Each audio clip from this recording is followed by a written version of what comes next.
So now that we've talked about imagery on Amazon, let's move over to titles and kind of best practices for creating them and optimizing them as well. So kind of like the images, I would suggest that you review the product title requirements and all the kind of do's and don'ts that go along with that as well. Because again, if you don't, there's probably a pretty good chance you may get suppressed. So I think it's important that we go over a few of these together as well. The length, very important.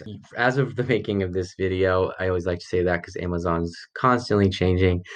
But usually it's around 200 characters right now. Again, that can vary a little bit depending on categories.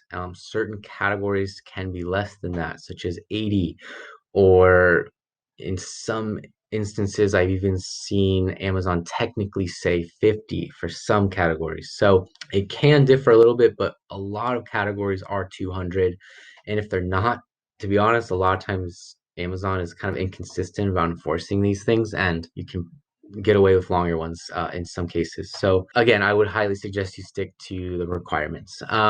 So 200, some people like to do less, and there's some theories that say even the first 80 is only indexed anyways. But you get 200, and a lot of times we like to go close to that just to take advantage of that real estate. You have 200 characters, which really, at the end of the day isn't that much. So being able to just put as much, keywords and information in there as we can, we like to take advantage of that. There's other requirements, obviously, as far as what you can and can't say, characters and things like that. So no promotional phrasing, such as free shipping, 100% quality guarantee, things of that nature. Listings have gone down for just even including the word free, even if it's just gluten free. So, Amazon is weird like that sometimes. So we can just, oftentimes we'll just try to avoid that stuff altogether if we can, just to avoid any issues. No special characters such as exclamation points, money signs, things of that nature. They're pretty strict on that as well. And don't use all caps, capitalizing the first letter of each word, except obviously for prepositions and conjunctions and articles and things of that nature. But yeah, they're pretty strict on that as well. Some of these things are kind of very particular, but again, it's important to follow numbers.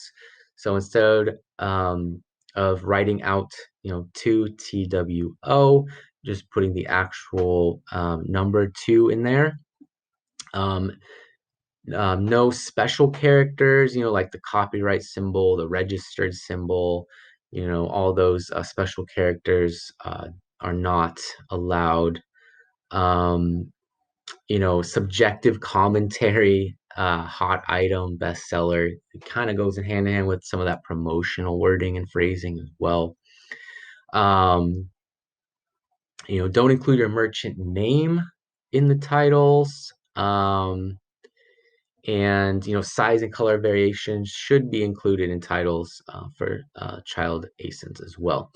And you can abbreviate measurements such as centimeters, ounces, inches, kilograms, etc.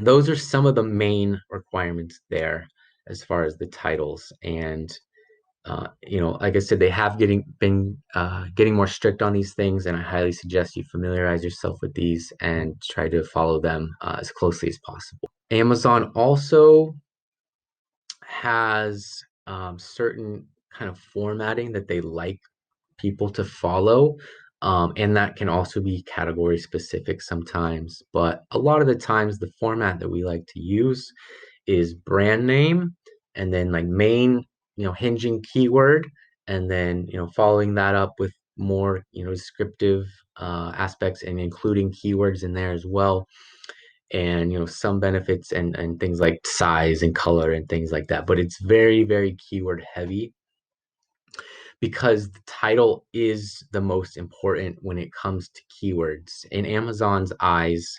It goes top to bottom as far as importance, meaning title, bullet points, and then description. So the title is the most important, and making sure you compile that list of keywords and that you're trying to hit during your listing creation and copywriting process is very important. And so what really comes down to is great keyword research, and that's going to be a main component of optimizing that title. And there's a lot of great tools to utilize nowadays. One of those that being Helium 10, which is Amazon specific, so that is great, and we use it a lot here at Sunken Stone. They also have a great Chrome extension that you can use as well. So I like to start with competitor research and kind of going on Amazon, typing in those main seed keywords and taking a look at the competition, seeing what they're doing well, what they're not doing well, what people are saying, what they're using in their titles and images and all that stuff. You can do that, naturally and organically by taking a look at the top, 5 organic results and things like that. And also the Amazon Choice, the bestseller badges. You can also use tools like the Helium 10 X-ray, where you can, it compiles the data on the search page and you can sort by sales and revenue and things like that to really get a data-driven approach to the competition. Yeah, so either way, I like to use both of those sometimes as well. And then I like to move over to Helium 10 to, really start that keyword research process. So I like to use under the keyword research. I like to use Magnet, and I also like to use Cerebro. Those are great tools. The both of those. So, for example, let's pretend we're doing that turmeric supplement. Obviously, and I like to put the main seed keywords in here and generate those lists. So one of the main keywords, turmeric, um, and you get a lot of, and I like to sort by search volume here as well, and start kind of, combing through these words and picking ones that are of high relevancy and of high search volume. And yeah, just and you can click here and add them to your specific folder, which makes it easier down the road when you actually go to write that title in the Scribbles tool in Helium 10. So basically looking through these lists, compiling that list I talked about earlier of those keywords that you want to try to hit in your listing. And specifically for this video, the title, and trying to hit, like I would say maybe those top 3 to 5 keywords if you can in that title. It's very important for ranking and indexing. So you can also use the filters here to kind of narrow down this list. I know this 16,000 is a little overwhelming, but we also mess with the filters here as well sometimes. So you can mess with the search, like put in a min search volume, for example, mess with the match type, things of that nature. And that's helpful as well. Then once you go through this and you add your keywords, or if like there's certain keywords that you want to add in there as well, you can add those. But it's always nice to have data to back up these decisions as well, right? And then I would also recommend doing Cerebro, where you can click this top competitor